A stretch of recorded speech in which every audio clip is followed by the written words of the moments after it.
Assalamualaikum warahmatullahi wabarakatuh. Seminar orientasi pengenalan nilai dan etika instansi bagi PPPK tahun 2023 kita mulai. Kepada Ibu Iza Fathia dipersilakan untuk mempresentasikan rencana kerjanya. Baik, terima kasih Bu Moderator. Bismillahirrahmanirrahim. Assalamualaikum warahmatullahi wabarakatuh. Di sini saya Iza Fathia dari Unit Kerja SD 04 Wonokromo, jabatan sebagai guru kelas. Hari Selasa, tanggal 24 Oktober 2023, lokasi di SMP 1 Jamal, saya akan mempresentasikan laporan hasil orientasi P3K di SD Negeri 04 Wonokromo, Kabupaten Pemalang. Sebelumnya, topik bahasan yang akan kita bahas hari ini, yang pertama yaitu pendahuluan, yang kedua nilai dan etika pemerintah Kabupaten Pemalang, yang ketiga nilai dan etika organisasi perangkat daerah, yang keempat rencana kerja P3K, dan yang terakhir penutup. Yang kita tahu, pemerintah Provinsi Jawa Tengah melalui BPSDM melaksanakan kegiatan orientasi pengenalan nilai dan etika bagi P3K untuk diperlukan sebagai pembekalan atau orientasi tugas dan fungsi nilai-nilai serta etika jabatan, sehingga nanti dapat memenuhi core values yaitu berakhlak dan employer branding ASN, bangga melayani bangsa sebagai transformasi budaya kerja ASN. Adapun visi dan misi Kabupaten Pemalang yaitu terwujudnya Kabupaten Pemalang yang adil, makmur, agamis dan nangani, mewujudkan rasa aman, ketentraman dan ketertiban masyarakat, mewujudkan penyelenggaraan tata kelola pemerintah yang baik dan bersih, kemudian mewujudkan pembangunan mental karakter masyarakat yang agamis, toleran dan gotong royong. Adapun kita sebagai guru mempunyai fungsi instruksional, fungsi education dan fungsi manajerial, di mana kita harus membuat perencanaan mengenai program pengajaran, mendidik peserta didik menjadi pribadi yang lebih baik dan berakhlak mulia, dan yang ketiga manajerial lingkungan dan suasana kelas. Adapun nilai berakhlak yang kita pahami semuanya yaitu yang pertama kita harus berorientasi pelayanan, akuntabel, kompeten, harmonis, loyal, adaptif dan kolaboratif. Adapun rencana P3K dalam 5 tahun yang sudah saya rancang, tahun pertama saya akan melaksanakan diskusi dengan kepala dan rekan sejawat mengenai rencana kerja P3K. Yang kedua, penerapan model pembelajaran CTL yaitu contextual teaching and learning dalam setiap pembelajaran. Yang ketiga, penggunaan TPACK atau technological pedagogical context pada pembelajaran. Yang keempat, mengimplementasikan pembiasaan literasi sebagai penguat minat baca siswa. Dan yang kelima, adanya pembiasaan sedekah subuh. Adapun rencana kerja P3K tahun pertama yaitu saya akan melakukan konsultasi dengan kepala sekolah dan rekan sejawat mengenai rencana yang telah saya buat untuk dilakukan evaluasi dan nantinya untuk dijadikan perbaikan dalam 5 tahun ke depan. Adapun tahapan kegiatannya yaitu yang pertama saya akan menghubungi kepala sekolah terlebih dahulu untuk memaparkan masalah dan gagasan pemecahan program jangka pendek, kemudian memaparkan rencana yang telah dibuat dan meminta saran maupun masukan serta persetujuan dari kepala sekolah. Adapun nilai yang kita pahami yaitu adanya kolaboratif dan loyal. Kemudian rencana kerja P3K pada tahun kedua saya akan menerapkan model pembelajaran CTL atau contextual teaching and learning dalam setiap pembelajaran. Adapun tahapan kegiatannya yaitu merancang RPP, kemudian kita menentukan media yang menarik bagi siswa, ditentukan juga dengan disesuaikan materi yang akan kita kita bahas. Kemudian yang ketiga, melaksanakan pembelajaran sesuai SITA. Yang keempat, melakukan penilaian terhadap siswa. Dan yang kelima, merefleksikan kegiatan pembelajaran yang telah dilaksanakan. Adapun nilai yang kita ajukan yaitu adaptif dan terus berinovasi.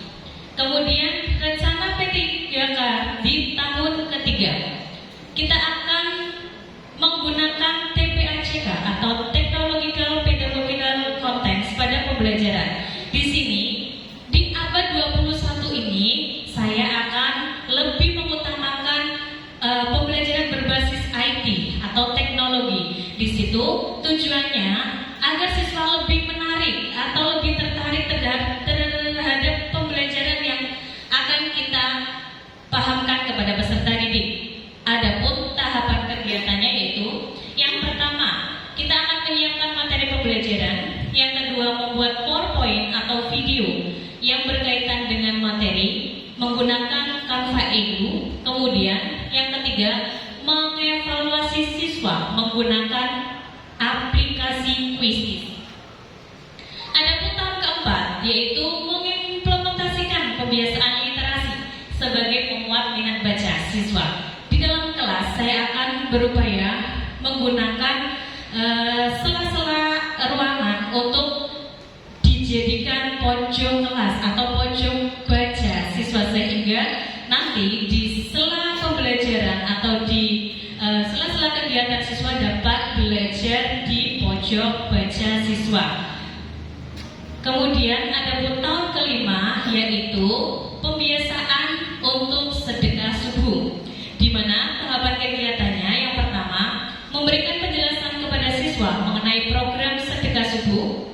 Yang kedua, setiap hari setelah sholat subuh siswa menyisihkan uangnya untuk sedekah. Dan yang ketiga, sedekah subuh akan dikumpulkan setiap akhir bulan untuk diakumulasikan satu kelas dan disumbangkan kepada yang membutuhkan. Di sini nilainya yaitu akuntabel.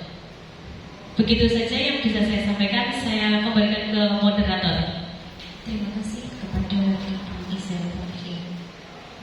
Untuk selanjutnya yaitu sesi tanya jawab kepada Bapak Suparno SPD NPD. Dipersilakan. Baik, Ibu Isya, Pak Kiyah, saya tadi tertarik dengan pembelajaran TPACK yang akan Ibu coba terapkan di kelas ini. Mbak, Ibu jelaskan sedikit tolong, pembelajaran TPACK itu apa sih? Ya, terima kasih untuk pertanyaannya, Bapak. Jadi pembelajaran TPACK di sini adalah pembelajaran berbasis teknologi. Jadi guru di sini berinovasi bagaimana caranya agar siswa tertarik dalam pembelajaran, dan pembelajaran itu tidak monoton. Dan jadi di sini saya akan menggunakan media Canva Edu sehingga nanti tampilan yang ada di depan anak-anak akan menarik. Nah, setelah Canva Edu itu sudah selesai dipaparkan, anak bisa dilakukan evaluasi sebagai pemahaman siswa. Evaluasi tersebut juga bisa kita laksanakan berbasis IT juga. Tidak harus dengan menggunakan LKS ataupun modul yang ada di buku-buku yang ada di sekolah. Itu biasanya bisa digunakan Quizizz. Quizizz itu biasanya kalau misalnya anak ditampilkan media Quizizz menggunakan komputer, itu bisa juga digunakan secara berkelompok. Itu akan lebih menarik minat belajar siswa. Seperti itu Bapak yang bisa saya sampaikan. Oke, jadi nanti ini diterapkan berbasis teknologi, salah satunya adalah Canva, ya? Iya. Ibu mengajar kelas berapa, Bu? Kelas 2, Pak. Kelas 2. Ini Canva sendiri kan bertingkat ya, Bu, berjenjang. J. Ini kira-kira untuk yang sesuai dengan kelas 2 itu yang bagaimana? Iya. Untuk Canva yang berjenjang ini di sini pada penerapan yang akan saya lakukan lebih mengedepankan guru yang berinovasi, belum sebelum siswa. Gurunya dulu membuat media pembelajaran yang menarik. Ketika anak sudah tertarik kepada pembelajaran kita, tadi kita hanya memaparkan menggunakan Canva dan nanti ada karakter-karakter yang berjalan sehingga siswa tertarik terhadap pembelajaran dan dievaluasi menggunakan aplikasi kuisis ataupun misalnya nanti untuk menarik minat siswa juga kita bisa menggunakan wall of name untuk mengajak siswa agar dia bisa maju ke depan menjawab pertanyaan dari guru. Oke, jadi ini nanti semua yang menyiapkan adalah guru ya. Guru ya, lebih berinovasi di gurunya. Kemudian bayangan ibu ini kendala-kendala yang mungkin ibu hadapi, kemudian cara mengatasinya bu, coba bagaimana ini? Iya, untuk pembelajaran berbasis TPAJK biasanya kita akan mengalami beberapa kendala, yaitu persiapan Pak. Persiapan oleh guru sebelum pembelajaran kita harus lebih matang lagi karena sebelum kita melakukan pembelajaran seharusnya kita sudah jauh-jauh hari menyiapkan atau merancang materi yang akan kita ajarkan dan mempersiapkan materi berbasis Canva itu sehingga nanti pada saat pelaksanaan anak kita tidak merasa gugup, sudah dipersiapkan secara matang. Kemudian sarana prasarana yang harus dipenuhi pada saat pembelajaran juga menjadi faktor utama kelancaran dalam pelaksanaan pembelajaran berbasis TPAJK. Begitu Bapak. Baik, jadi ini butuh yang namanya persiapan. Jadi kadang-kadang kita masih menjumpai bahwa kita mengajar yang penting mangkat, membawa buku kemudian dibawa ke kelas ya. Dasarnya yang harus biasa, dasarnya saya sudah sering melakukan. Tapi saya kira bagus ibu berinovasi agar pembelajaran lebih baik, lebih menarik, yaitu dengan menggunakan memanfaatkan teknologi dan sekarang memang menjadi tuntutan kita. Kemudian yang tidak kalah pentingnya Bu, tadi Ibu juga menyampaikan berkait dengan CTL Bu. Ini ada hubungannya tidak ini? Iya. Kalau kita hubungkan dengan pembelajaran CTL, bagaimana Bu? Bisa juga. Tadi kan saya ada konsep CTL. CTL itu kontekstual, pembelajaran berbasis kontekstual atau kenyataan langsung di lapangan. Jadi kalau kita sambungkan dengan pembelajaran berbasis Canva, misal pada pembelajaran matematika, penjumlahan atau pengurangan. Kalau misalnya di sekolah saya masih musim permainan stick es krim itu, nah kita bisa aplikasikan dalam pembelajaran. Anak membawa stick, kemudian pada saat pembelajaran matematika ada soal berhitung, penjumlahan maupun pengurangan, itu bisa digunakan untuk berhitung. Kemudian bisa juga dalam perhitungan tersebut kita video yang dimasukkan ke Canva Edu. Jadi itu terintegrasi. Bisa juga. Ya. Terima kasih Pak. Oke, jadi Ibu, yang namanya pembelajaran kadang-kadang bisa memanfaatkan yang ada di lingkungan kita sebagai sumber belajar. Jadi kalau kita menerapkan pembelajaran CTL, ini kan dimaksud supaya anak ini biar tahu kenyataan yang sebenarnya, tidak hanya di dalam angan-angan. Ya saya kira bagus, nanti terus dikembangkan bekerjasama dengan guru yang lain, dengan kepala sekolah, agar apa yang Ibu programkan nanti bisa berkembang, tidak mandek di kelas yang Ibu ajar saja. Terima kasih, saya kembalikan ke moderator. Terima kasih. Saya tutup dulu ya, Bu. Assalamualaikum warahmatullahi wabarakatuh. Terima kasih kepada Bapak Suparno yang telah memberikan saran dan kritiknya. Kepada Ibu Iza Mahia, silakan untuk kembali.